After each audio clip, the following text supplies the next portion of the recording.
Have you ever looked at someone else's life and thought, if I was just more like them, everything would be so much easier? Not in a dramatic way, not with envy exactly. Just that quiet, persistent thought that sits in the back of your mind and follows you into rooms where you already feel like you do not quite fit. The feeling that you were somehow assembled slightly wrong, that the things you care about, the way you think, the person you are underneath, all the performance, none of it matches the version that seems to move through life without friction. And after enough of those moments, the question stops being, what is wrong with this situation? And starts being, what is wrong with me? You start constructing a version of yourself you think would have had it easier, someone the world around them seemed to have been built for. And you sit with that imagined version and wonder, seriously, whether your life would have been simpler if you had just been them instead. I spent a long time sitting with that feeling without fully knowing what to do with it. The first thing that made me feel different was football. And I know how that sounds, but where I grew up, football was not just a sport, it was a social currency. Everyone had an opinion, everyone had a team, conversations built themselves around it naturally, the way water finds its own level, and I just did not care. I tried to care. I sat through enough matches and enough conversations to know all the right names and all the right things to say, but it was always a performance, never a genuine feeling.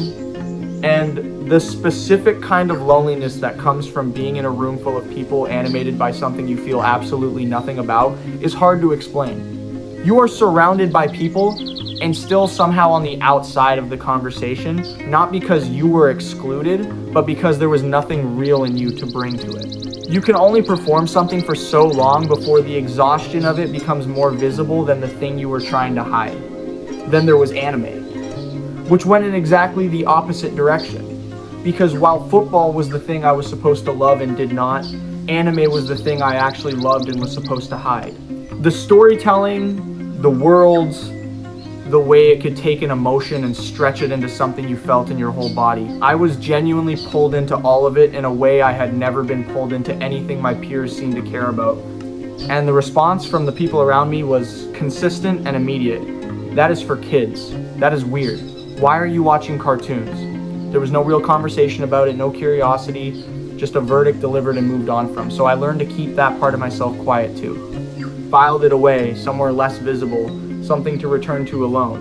Which means I was now performing disinterest in football and performing disinterest in anime, and somewhere in the middle of all that performing, I genuinely started to lose track of what I actually felt versus what I had decided it was safer to show. And then there was the ambition, which was the loneliest one, because at least with football and anime, the gap was about taste, about liking different things, which people can almost understand even when they dismiss it. But with ambition, the gap felt personal in a way that cut differently. I had ideas about what I wanted to do, where I wanted to go, what I was quietly building toward in the background of a life that looked ordinary from the outside. And when those ideas came out around the people closest to me, the reaction was almost always the same. You are dreaming, be realistic. That is not gonna happen. And I think that one stayed with me the longest, not because it was the cruelest thing anyone said, but because it came from the people I most wanted to believe in me. Having your taste dismissed is one thing you can tell yourself they just do not understand. But having the version of your future dismissed by the people who are supposed to want it for you is something you carry differently. It does not just sting, it makes you wonder, quietly, in the moments when you are most tired, whether they might actually be right. So, for a long time, I sat with the question of what it would have been like to be someone else. Someone who loved the right things, laughed at the right things, wanted the right things.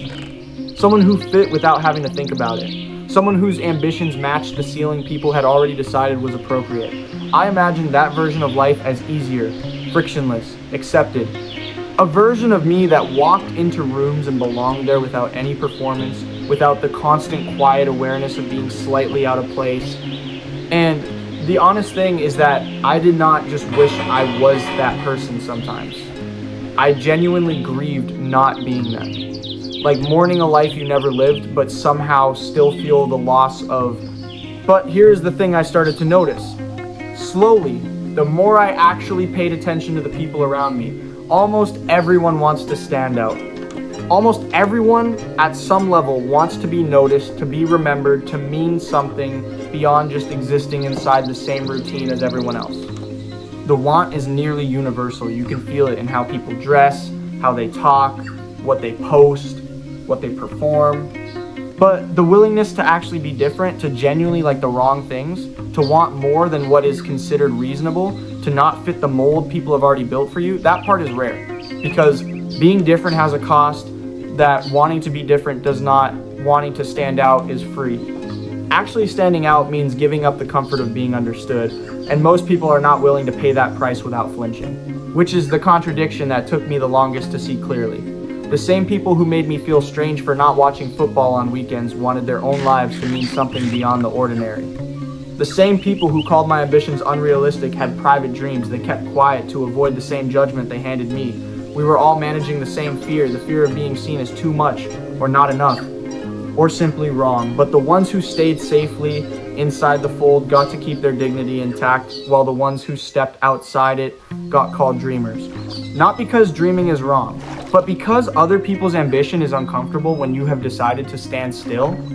I still have days where I feel the distance, where I sit in conversations I cannot fully enter or keep a part of myself out of sight because the room does not feel safe enough for it.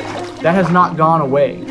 But I have stopped wanting to be someone else. Not because I am now certain things will work out, but because I have finally understood that the version of me I used to wish I could trade for was never actually free.